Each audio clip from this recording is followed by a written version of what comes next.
Combat initiated.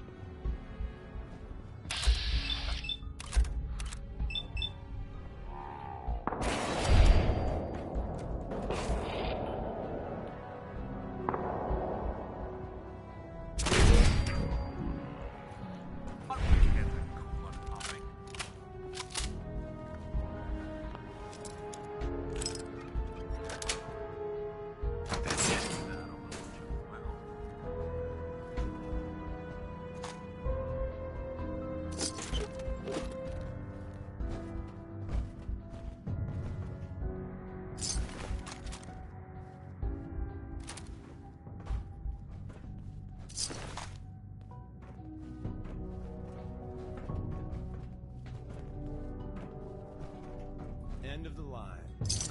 Power up the elevator.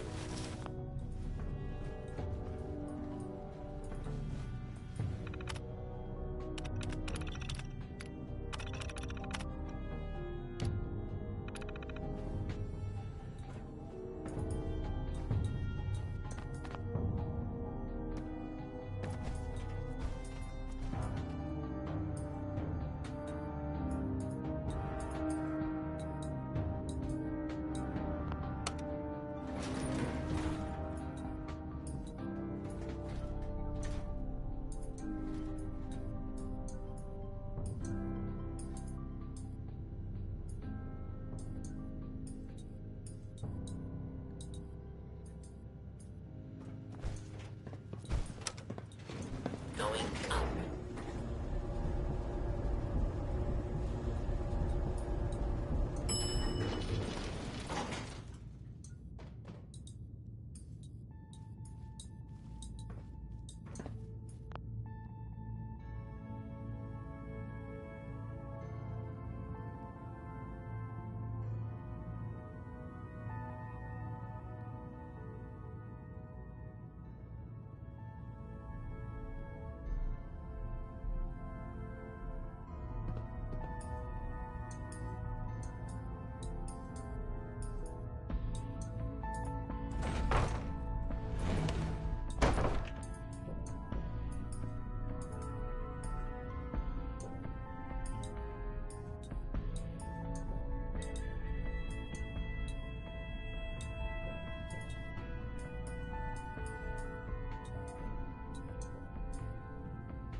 In case you were wondering, it sounds like we haven't heard the last of the Brotherhood of Steel just yet. Eyewitness reports have them engaged in a firefight with unknown opponents at the Arctic building here in the Commonwealth. While their motivations aren't entirely clear, I'll make some guesses. I think it's safe to say there was tech they wanted.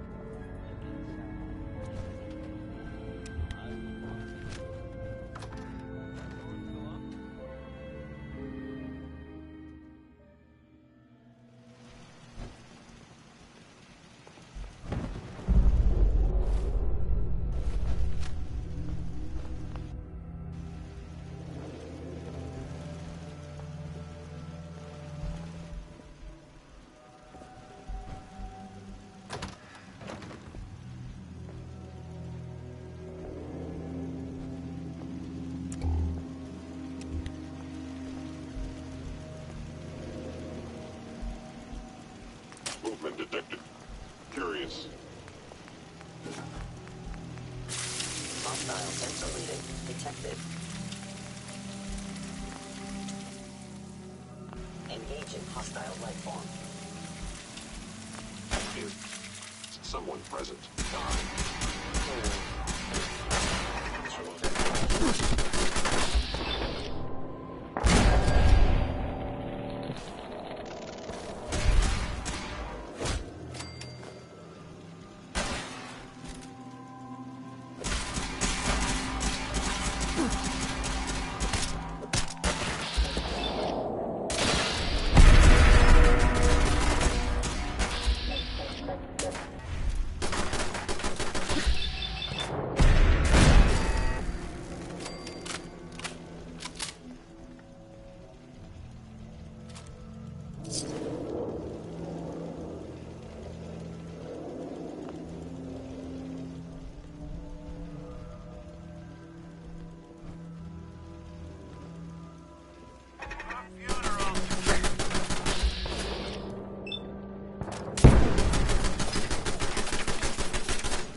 out some diagnostics while you're tinkering.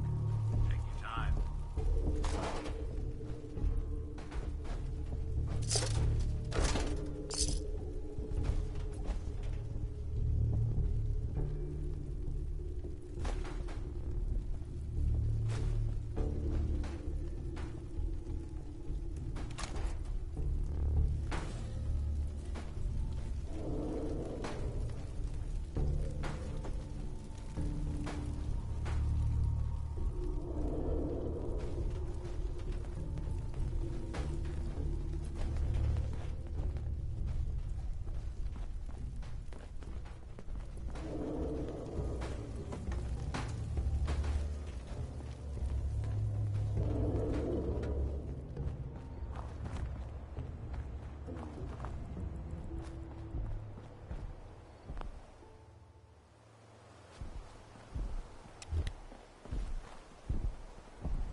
the new guy patched me up, put me on his shoulder, and blasted his way through the rest of the complex. Synths everywhere. Carrying you the whole time? Amazing, right? That's one word for it.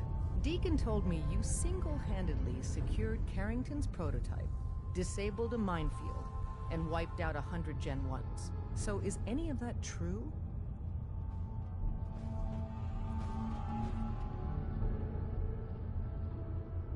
Why don't you believe Deacon? Let's just say that Deacon and the Truth aren't always on the same team. Mostly true, but there weren't 100 of them. And Deacon was with me the whole way. Embellishing the truth again, are we? She would have fallen for it, you know? Don't flatter yourself. Still, I was expecting Deacon to grab a full team, including Glory, to secure that prototype. But instead, just the two of you cleared out the entire switchboard. You'd be insane not to sign him up, Des. You've certainly made an impression on Deacon. He's never spoken about, or lied about, anyone so highly before. Welcome to the Railroad, Agent.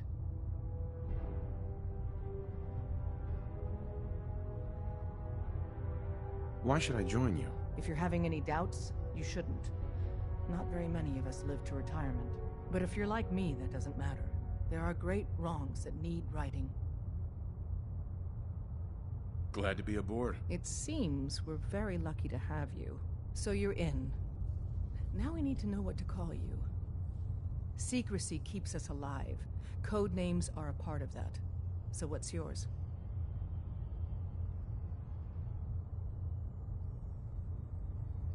Have any suggestions? No.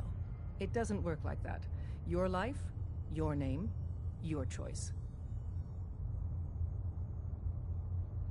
Call me Bullseye.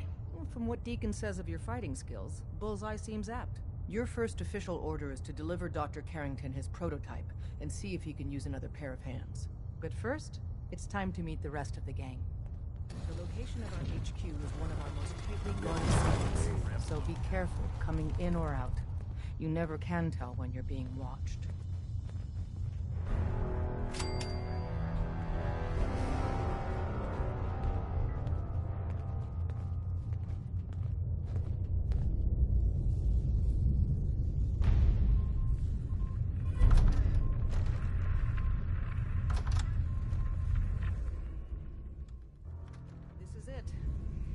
The amenities of the switchboard, but it's safe, and we've taken precautions not to be surprised again. Things are chaotic right now, so there's plenty for you to do.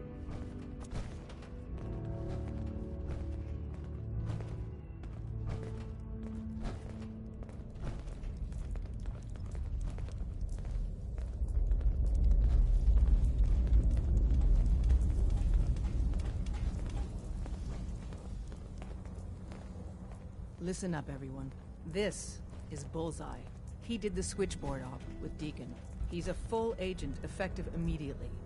I'm counting on each of you to show him the ropes. Feel free to welcome him aboard. That is all. It's not an easy road you've chosen, but you're never alone in this.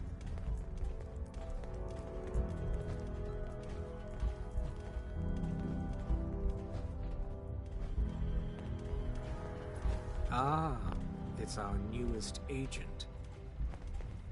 Desdemona told me to give you this. An extraordinary feat to recover this, but that's hardly the point. Without a lick of training, and us knowing hardly anything about you, Des has invited you to join HQ. It would have been nice if she had consulted with her second-in-command. But what's done is done. Since you're here now, we might as well put you to work.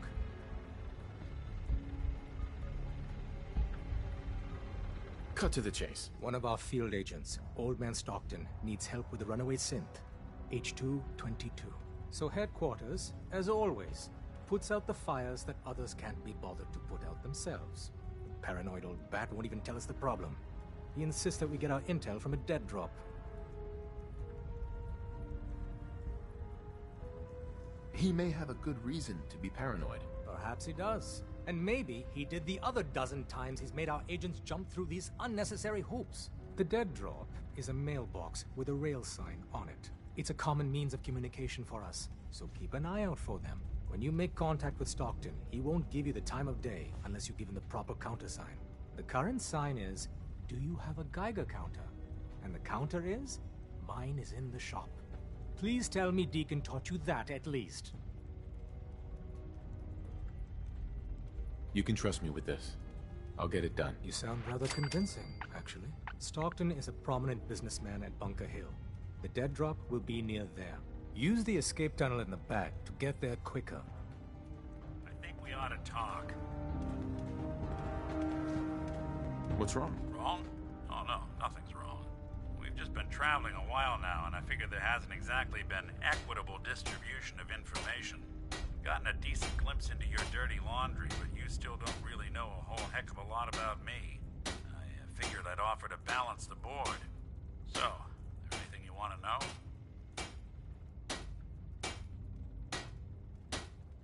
What's with the outfit? After I started the agency, it just seemed like the sort of thing a detective ought to wear. I got some old memories, pre-war. Faded to all heck of guys dressed like this, doing what I do. Putting on the hat and trench coat, I figured it'd let folks know I was serious about the whole thing. Clothes make the man and all that. Guess I felt they made me the man I wanted to be. What do you remember about the Institute? It's all pretty hazy from back then, but now and then I get glimpses. Life inside the Institute, they keep you isolated.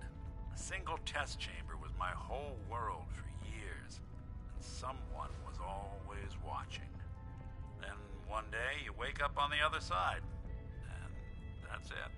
They've cut you loose. Welcome to the brave new world, with such people in it.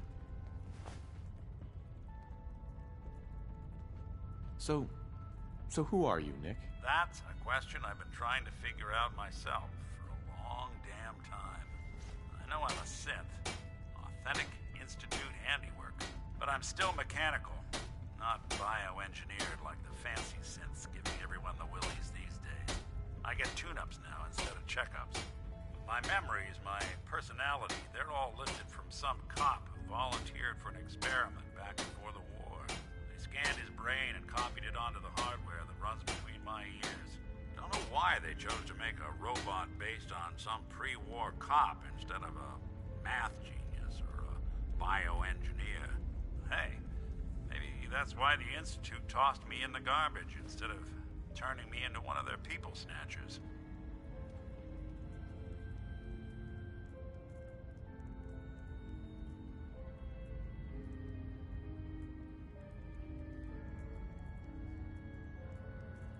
Wait, the original Nick was from my time? Sure was. Which meant when I finally ended up out here, it was quite the rude awakening. I remember waking up one day in a garbage heap, a body in tatters and a head full of memories belonging to a man who'd been dead for 200 years.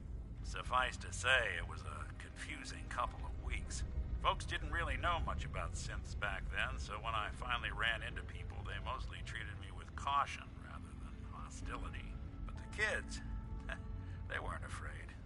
I think his name was Jim. The first person to actually speak to me after I got the boot from the Institute. My first human contact in this world. Grilled me for an hour. Once they'd seen I wasn't going to hurt anyone, the other folks in the neighborhood came out to ogle the mechanical man. It eventually turned into a pretty swell soiree. The local mechanic even gave me a once-over free of charge. Those people, they treated me like a human being.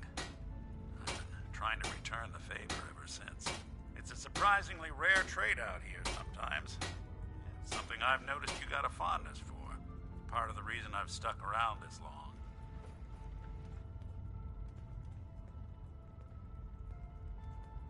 Where's that town? We should go visit. I tried to go back and say thanks once I'd gotten myself established, but the place was wiped off the map. Raiders. Don't know what happened to the people.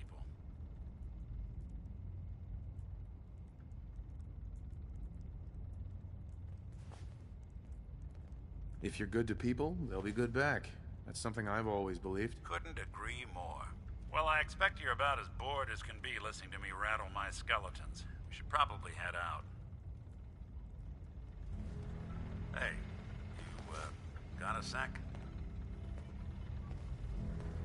Of course, Nick. What's up? I wouldn't normally bother you with this sort of thing, but, well, I know I can trust you at this point. For as long as I can remember, I've been getting these, flashes, memories of places I've never been, things I've never seen, memories of Nicks. They're not bad, they're just this inescapable reminder that I'm not the person I think I am, that I'm not a person at all. I'm just a machine, pretending to be human.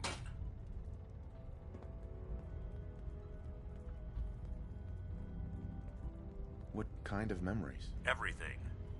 Old cases, old loves.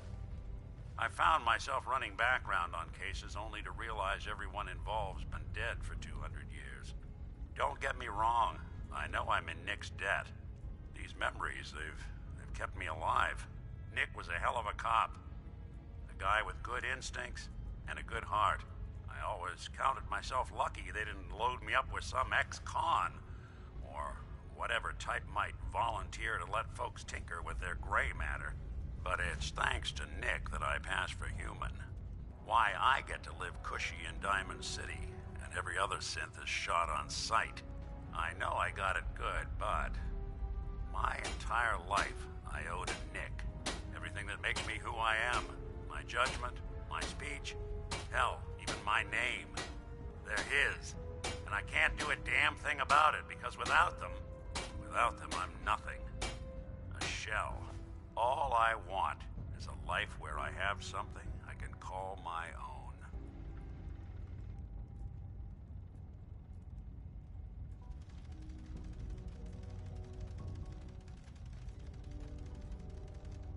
We could give you a new name. Would that help? Ah, I got it. Crumblebot. 3000. Well, I suppose it's the thought that counts. You know, I'm just gonna need some time to think on this. I appreciate you hearing me out.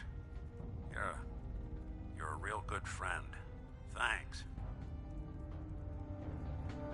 You know, there is this chunk of Nick Valentine history I've been hoping to put a bow on for a while now. I could use a hand if you're willing to take a crack at it. What kind of history are we talking here? Well, this one's straight out of the archives. Once upon a time, in the land of Boston, there lived a king of organized crime, Eddie Winter. He was a bad man who did a lot of bad things, hurt a lot of innocent people. But he knew the end was coming, so he sealed himself inside a personal shelter, located underneath the sub-shop he used as a headquarters. Eddie Winter was from my time. Real scumbag. The story gets even more twisted. The arrogant bastard wanted to cheat death, live forever, so he could come out of that shelter someday into this brave new world. Sound familiar? Only Eddie didn't want to be a frozen banana. No cryo sleep for him, no. He invested his money in some sick, crazy radiation experiment. You don't mean to tell me he used that radiation to... That's right. Eddie Winter went and turned himself into a ghoul 200 years before it was fashionable. Hell, he was probably the first one. And I'm convinced that he's still locked inside that shelter. Safe and sound. Ready to come out and begin his evil reign all over again. I'm gonna find him and kill him, so that never happens. You in? All right, Nick. Let's get the bad guy. You're a good man. Now, I know where Winter's vault is, but the door is sealed with a complex numerical code. Lucky for us, Winter's arrogance knew no bounds. Back in the day, he recorded 10 holotapes, incriminating different criminal associates. On each one, he hit a single number. We find all of those holotapes, we get all the numbers. We get all the numbers, we get the code. And then we get Winter. I've been putting together a file on this one for a while now. There's a pair of holotapes in here worth listening to, including one of Winter's. I've managed to snatch from the Cambridge police evidence lockup before getting swarmed by ferals. My gut tells me the Boston police evidence terminals are the key to cracking this one. It's probably worth paying a visit to any of the departments you might have stumbled across.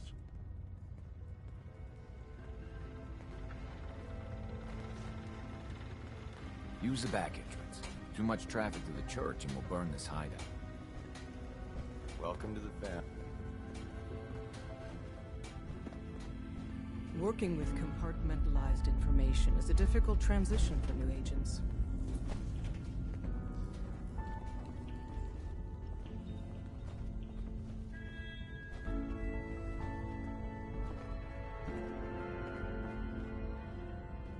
Bet you never met a synth before Glory. There's more going on than you know. Trust me.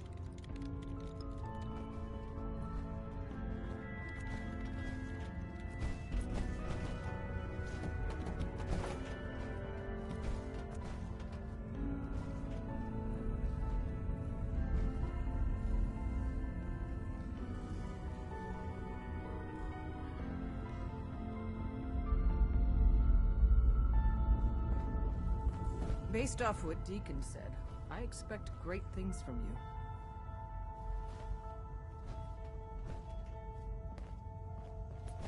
Sometimes the direct approach isn't the best to take. Tinker Tom's cooking up something. I hope it goes better than last time.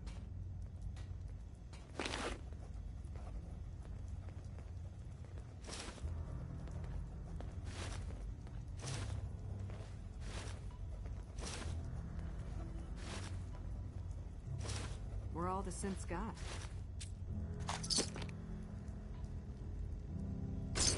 You might want to focus on the valuable salvage. You'll break your back carrying worthless scrap.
There we go.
compromised. Engaging.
Got it.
message to Claire Pazinski. Time to start thinking about a vacation. Another 6 weeks in Island Sound to you. Dublin, Galway Bay, Waterford. Maybe a week in that little bed and breakfast in Kilkenny. And don't worry, we don't have to take my cousin Stephen with us. Let him get out of the country on his own. I told him to threaten that cop, not blast him in the face with a shotgun. He can rot in that abandoned fishery down in Union Wharf for all I care. Love you. Eddie Winter, signing off.